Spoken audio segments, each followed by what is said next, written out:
Je ne connais pas les tenants et les aboutissants, mais je vous dis qu'une femme m'a prévenu, comme quoi entre guillemets, l'a sauvé.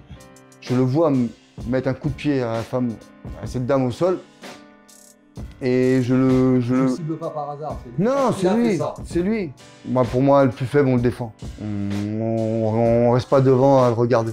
C'est pas possible. Ce qui est assez frappant sur la vidéo qu'on voit, et notamment sur la fin de l'extrait, on voit bien que les gendarmes sont largement sous-effectifs, comme tu disais un peu plus tôt, mais qu'ils ne sont pas pris davantage à partie par les manifestants. Ils arrivent à se replier sans recevoir ni coup ni projectile. Ça montre que malgré tout, il n'y avait pas une violence démesurée. T'as pas cherché, entre guillemets, à les finir. Et la foule n'a pas cherché non plus à venir avec toi pour essayer de les finir et profiter de ce moment-là. Mais non, mais ce mouvement, il est sain. Il est sain. Tous les gens, c'est des gens qui crient la fin du mois. C'est tout. Ce mouvement, il n'a pas les moyens de se battre. De se battre dans l'agressivité, dans ça. Et puis déjà, on vit dans une démocratie. À la base, on n'est pas là pour combattre. On n'est pas là pour combattre. On combat quoi? C'est une dictature. La dictature qu'on combat. Je savais très bien qu'avec ce que j'ai fait, je savais très bien que j'allais avoir des histoires. Je m'attendais pas à autant d'histoires quand même. Ça partait loin. Ça partait d'une autre dimension. Hein. Puis une affaire de justice, c'est une affaire d'État. Ils ont leur petite bête facile là. Là, ils ont leur petit truc. Et ils ont la cerise sur le gâteau. Gitan.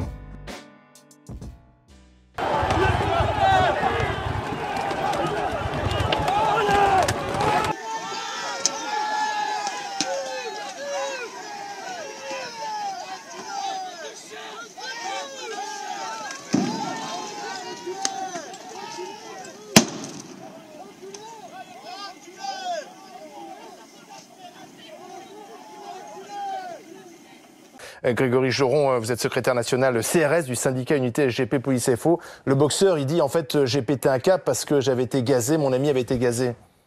Ouais. J'aurais aimé voir surtout moi la deuxième action parce que la première quand il est debout face au bouclier, bon dans tact,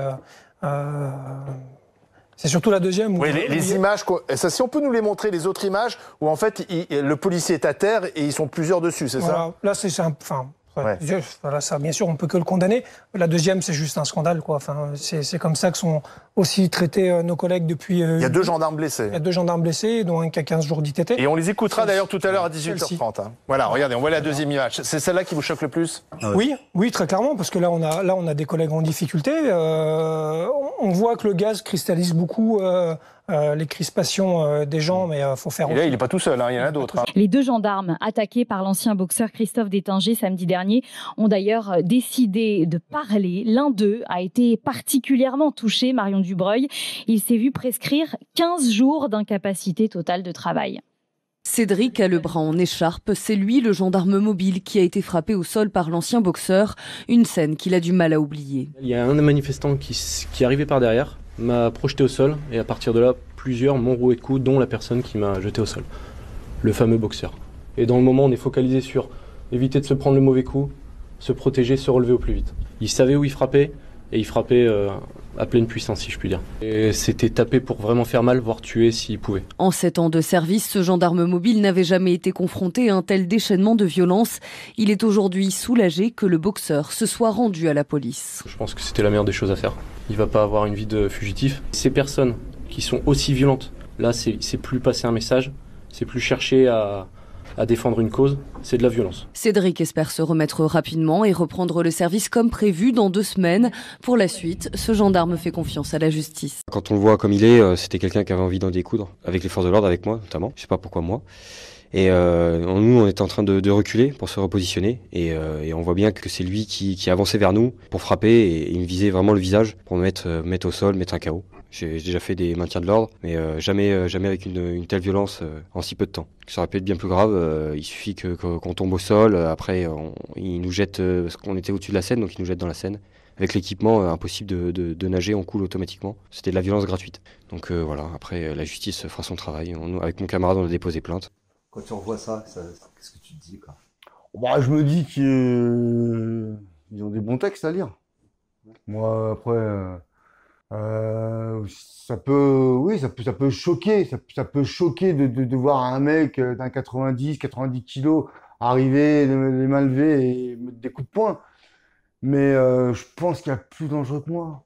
Je pense que voilà, je suis un Manu. Je suis un Manu, je suis à visage découvert.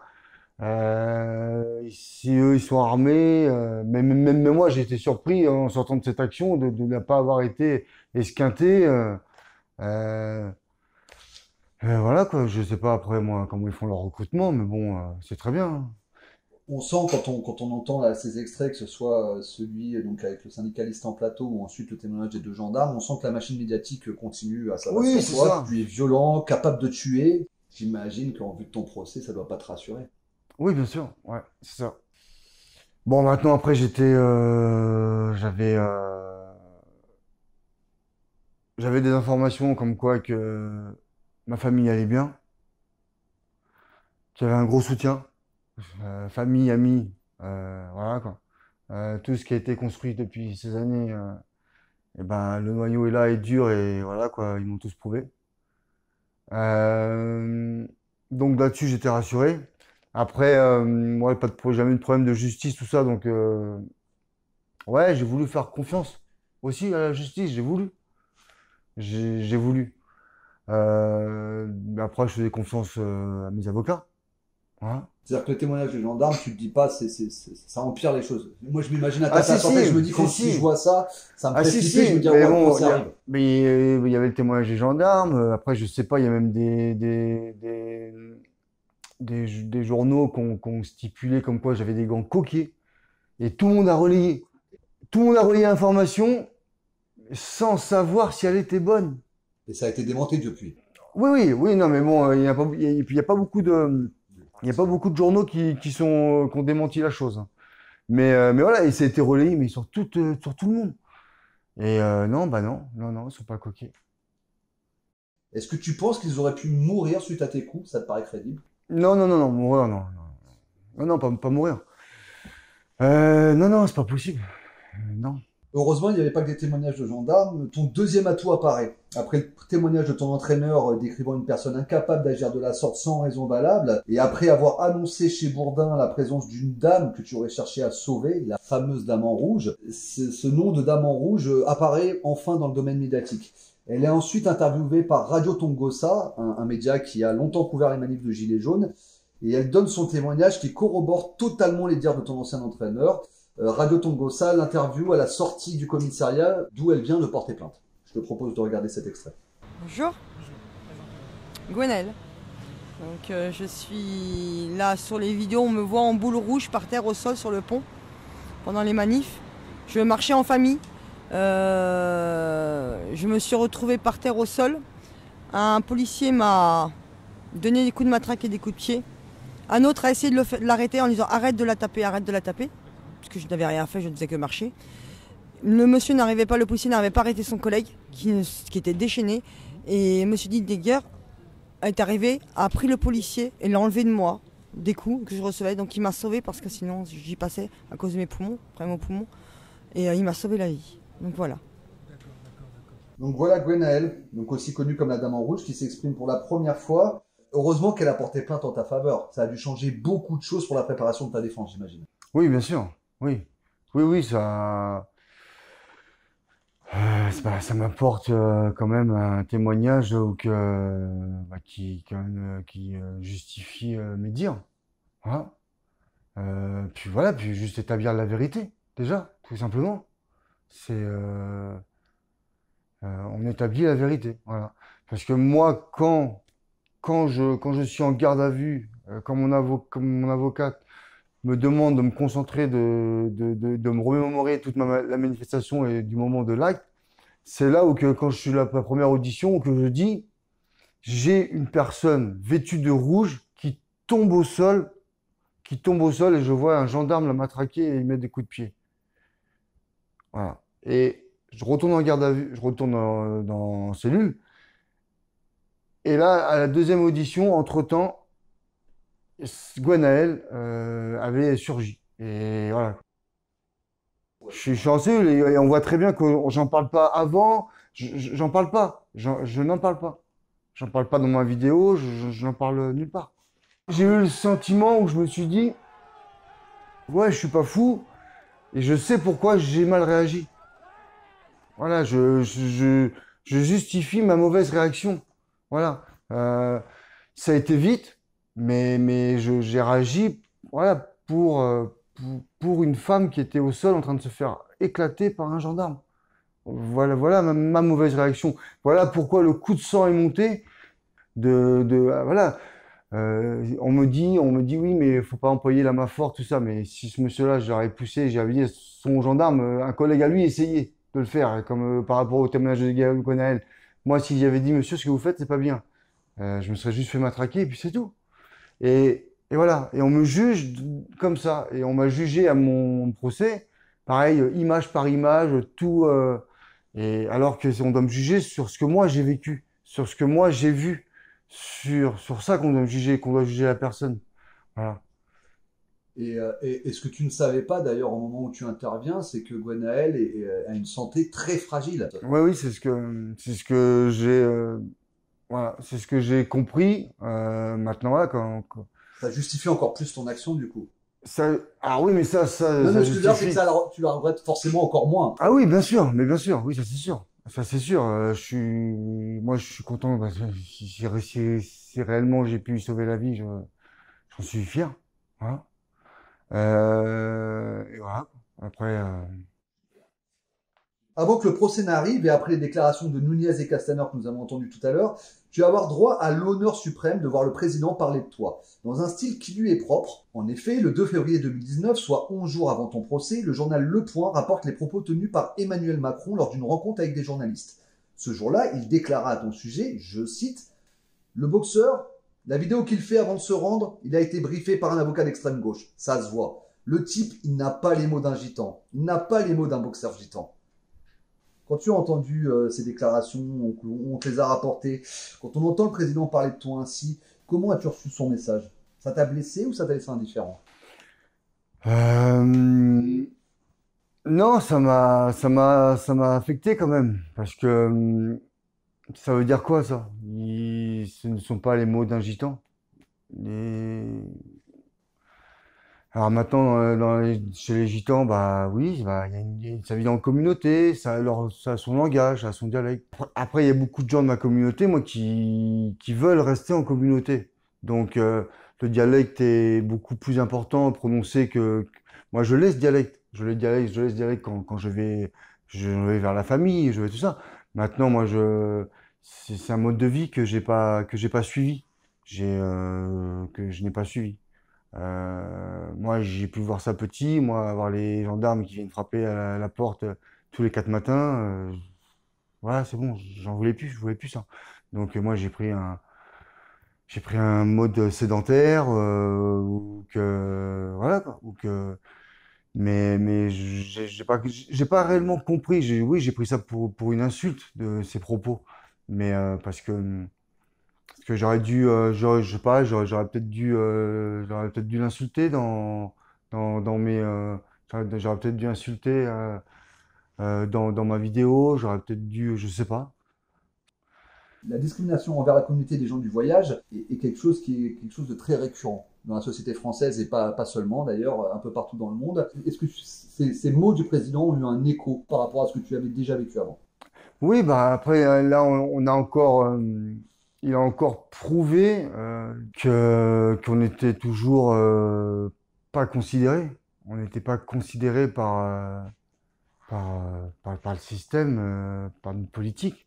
Et oui, ça réveille, ça a réveillé parce qu'en plus, à cette période-là, j'étais en train je lisais le livre d'un petit pépère de chez nous là qui est décédé il y a quelques semaines sur la façon que l'État français avait mis notre police française avait mis tous les nomades en camp de concentration. Voilà, c'est pas les Allemands, c'est la police française qui l'a fait. Donc voilà, donc c'était un parallèle en même temps j'ai lu ce livre, les propos du président, ce que j'avais moi vécu dans mon passé. Tu peux nous en dire plus sur ce que tu as vécu dans ton passé? Ouais, alors ce que j'ai vécu dans mon passé, moi, c'est j'habitais avec mes parents dans un endroit où on était que des que des voyageurs à vivre dans ce quartier.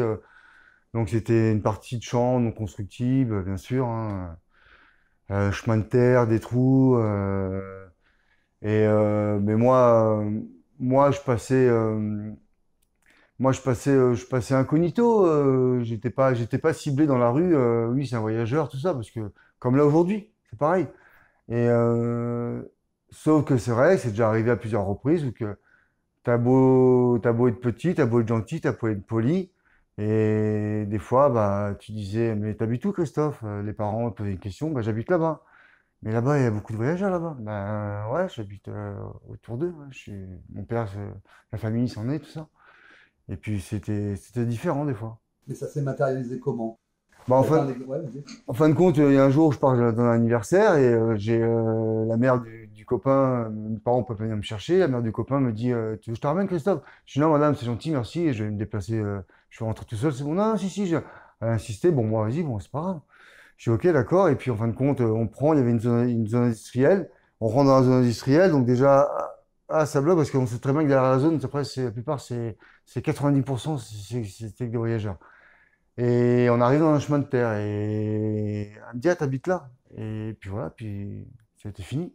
C'est-à-dire, ça a été fini. C'était fini. Bah après, c'était dur, c'était compliqué de rentrer. Alors, j'ai jamais rien volé, j'ai jamais rien fait. Tu pouvais pas retourner chez cette personne. Ouais, c'était un petit voyageur.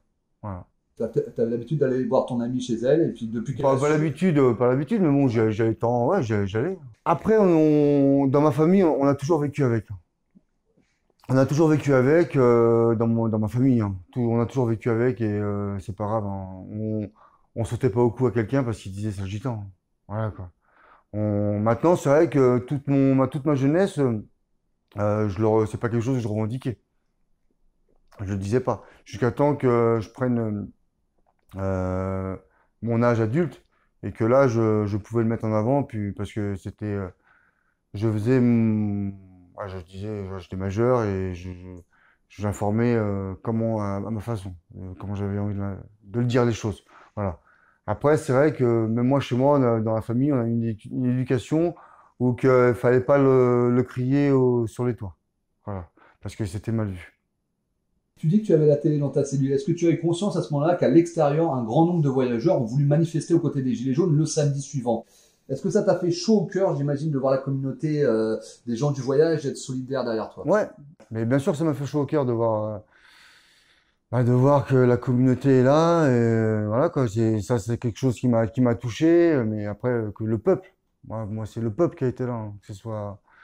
C'est le peuple qui a été là, que ce soit voilà, le peuple, les mecs des cités, les mecs des quartiers, les mecs de campagne. Moi, j'ai reçu des lettres même de l'étranger. Voilà. Où ça, d'étrangers? Canada, j'ai reçu de Suisse, d'Italie. Et ça te disait quoi, ces lettres? Un grand soutien pour l'acte héroïque que j'ai pu faire. Voilà quoi. Bon, que tout le monde. Voilà, comme je dis, bon, comme ils m'ont pris en symbole. Après, voilà, moi, je n'ai pas demandé ça, hein. Moi, c'est fait comme ça, hein. Voilà quoi, bah, qu'il y a un mec, une fois, qui se réveille. Voilà. Ça doit faire du bien quand même. Ouais, ça fait du bien. Ça fait du bien. Je sais que j'allais avoir, qu'on allait me faire mal aux côtes, mais ça faisait du bien d'avoir moins seul. Ça fait du bien d'avoir un soutien. Ça passait mes soirées. Assez peu de voyageurs ont finalement réussi à gagner Paris le samedi suivant. Est-ce que tu peux nous expliquer pourquoi? Qu'est-ce qui s'est passé? Alors pourquoi alors moi j'ai pas les réelles sources, hein. Je vais te donner moi des trucs que j'ai pu entendre. Voilà. C'est comme quoi que ça, c'est pareil, il y a eu des blocages. Il y a eu des blocages au péage. Au péage, donc vers chez nous, c'est Saint-Arnoux. Après, c'est Fleury-en-Bière, où il y a eu des gros blocages. Maintenant, c'est vrai que depuis ce moment-là, on a beaucoup vu plus notre drapeau de la communauté. Voilà. Ils étaient déjà présents, mais ils ont encore plus fleuri à ce moment-là. Ouais, c'est ça. Le président de la République a également insinué que ton texte avait été écrit par des avocats d'extrême gauche. Est-ce que c'est le cas? Non, pas du tout. Non, j'avais encore rencontré aucun avocat quand je l'ai enregistré cette vidéo. Je l'ai fait en une fois. Voilà quoi, j'avais juste une boule au ventre, la gorge nouée, fallait que je dise quelque chose au peuple. Et voilà quoi, je l'ai fait en un coup. Tu l'as pas préparé? Je l'ai pas préparé, je l'ai dit comme ça, naturellement. Et je l'ai fait une fois. Cet ancien boxeur, toujours en garde à vue pour avoir violemment frappé des gendarmes. Pour le soutenir, une cagnotte a été lancée pour Internet. En quelques heures, elle a collecté près de 120 000 €. J'étais auditionné plusieurs fois dans la journée. Et puis bon, en fin de journée du lundi, on me dit c'est quoi cette cagnotte? Je dis quelle cagnotte? J'étais même pas au courant moi de ça.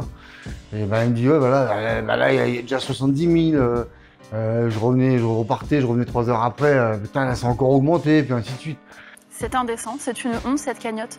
Moi je me pose la question, à quel degré de haine on en est arrivé dans le débat public pour qu'il y ait des gens qui décident de financer des violences gratuites contre une personne dont la responsabilité est de maintenir l'ordre public. Elle est où elle pour défendre tous ces droits, toutes ces valeurs soi-disant qu'elle représente?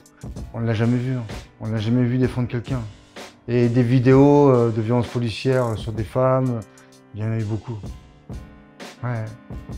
Oui, mais donc ce n'est pas lui qui paiera les dommages qu'il a causés et les violences qu'il a Cette cagnotte est stupéfiante. Cette cagnotte est stupéfiante. Je me demande quel exemple on donne aux citoyens, quel exemple on donne à nos enfants quand on voit qu'une personne qui s'en prend avec une telle violence aux forces de l'ordre est soutenue financièrement. Moi, ça me stupéfait. Avec des sommes importantes. Avec des sommes extrêmement importantes. On est à plus de 100 000 €.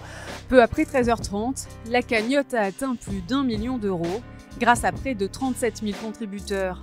Un soutien exceptionnel aux membres des forces de l'ordre, blessés lors du mouvement des Gilets jaunes. Moi je pense qu'ils ont créé cette cagnotte, qu'ils ont monté cette cagnotte à foison à 1 million, histoire que le million voilà, est beaucoup plus choquant et plus significatif que le 140 000 de Détinger. Quel que soit le montant de cette cagnotte, Christophe Détinger ne pourra pas en faire n'importe quoi. Et devant le tollé général, on vient d'apprendre que la plateforme qui hébergeait cette cagnotte a décidé de la fermer il y a quelques minutes. Il avait été obligé au final de porter plainte contre Litchi. Ton conseil a demandé 3 millions d'euros de dommages et intérêts. Ouais. Acte 8, 5 janvier, masse de flics, Paris quadrillé. Les tournesols divers sont par milliers à chercher le soleil dans les beaux quartiers. Une force inconnue nous pénètre. Cela fait 8 semaines qu'un peuple se réveille, que les boulevards s'égayent. L'histoire se répète, elle se mange une droite. L'histoire bégaye, tes poings heurtent des casques et des boucliers. De ceux qui nous matraquent sont sourcillés. Au milieu de ces grenades égoupillées, tu frappes pour tous ceux que l'histoire a oubliés. Pour tous les humiliés, c'est les mutilés. Tu nous fraises un chemin à la force de tes poings. J'entends du raffut, mais j'étais loin. Le peuple a tout vu, le peuple est témoin. L'écho de tes coups résonne dans nos mémoires. Il s'amplifiera dans les couloirs de l'histoire. Les gilets jaunes t'honorent, je sculpte ton cri. Une statue sonore, il faut croire que c'est écrit. Les monuments du peuple sont dans son cœur. Et dans ses luttes, et dans ses silences. Dans mon cœur un titan qui boxe en silence, repoussant les ténèbres. Un boxeur gitan, une gerbe de mots, une strophe d'étincelles. Pour Christophe Détinger, fumigène éternelle dans la beauté d'un geste. J'espère qu'ils ne t'ont pas trop éreinté. La presse n'y voyait que descendre. Tu as soufflé sur les braises d'un mois de décembre. Tu l'as dit, les plus faibles, on les défend. Aux grands hommes, la patrie reconnaissante. Aux grands hommes, la patrie reconnaissante. Aux grands hommes, la patrie reconnaissante. Tu as soufflé sur les braises d'un mois de décembre. Tu l'as dit, les plus faibles, on les défend. Aux grands hommes, la patrie reconnaissante.